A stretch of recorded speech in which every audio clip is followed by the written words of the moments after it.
অবসরের ঘোষণা দিয়ে ভারতীয় গণমাধ্যমের শিরোনামে সাকিব আল হাসান, রোহিত কোহলিদের ছাপিয়ে এই টাইগার অলরাউন্ডারের খবর ছিল ভারতের শীর্ষস্থানীয় সব গণমাধ্যমে।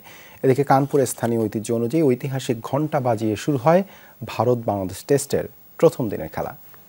শ্রীলঙ্কা আবারও রপ্তানিতে শীর্ষে। মিরপুর টেস্ট হবে আমার জন্য লাস্ট।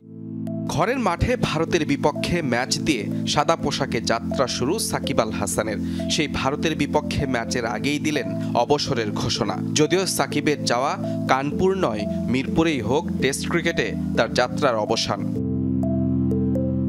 তার এমন ঘোষণায় ক্রিকেট বিশ্বের চোখ এখন উত্তরপ্রদেশের গ্রিন পার্কে। যদিও বেরসিক বৃষ্টিতে কিছুটা ছন্দপতন, ভেজা আউটফিল্ডের কারণে মাঠে নামার অপেক্ষা কিছুটা দীর্ঘায়িত হয়। নির্ধারিত সময়ের 1 ঘন্টা দেরিতে হওয়া টসে অবশ্য রোহিত শর্মাই হাসলেন। কানপুরের 22 গজে বোলার নয়, যেন ব্যাটার সাকিবকেই আগে দেখতে চাইলেন ভারতীয় অধিনায়ক।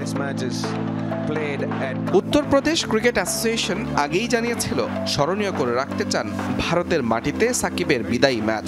তার প্রতিফলন কিছুটা মিলল ম্যাচের শুরুতে। ম্যাচের শুরুটা করা হয় ঐতিহ্যবাহী ঘণ্টা বাজিয়ে। শুধু মাঠে নয়, মাঠের বাইরেও এদিন আলোচনায় সাকিব আল হাসান। রোহিত কোহলিদের ছাপিয়ে এদিন ভারতীয় গণমাধ্যমের বড় অংশের দখল নেন বাংলাদেশের সাকিব। তার অবসরের খবর হয়েছে দেশটির প্রধান সব গণমাধ্যমের শিরোনাম। যেখানে ইন্ডিয়ান টুডের খবর, হিরো হিসেবেই শেষ বেছে নিলেন সাকিব, ভিলেন হিসেবে নয়।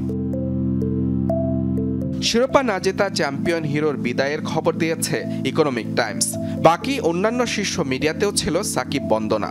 এখন দেখার অপেক্ষা ভারতের মাটিতে নিজের শেষটা কিভাবে রাঙান টাইগার ক্রিকেটের ব্র্যান্ড সাকিব আল হাসান। মুজরাবিন তারেক, যমুনা স্পোর্টস।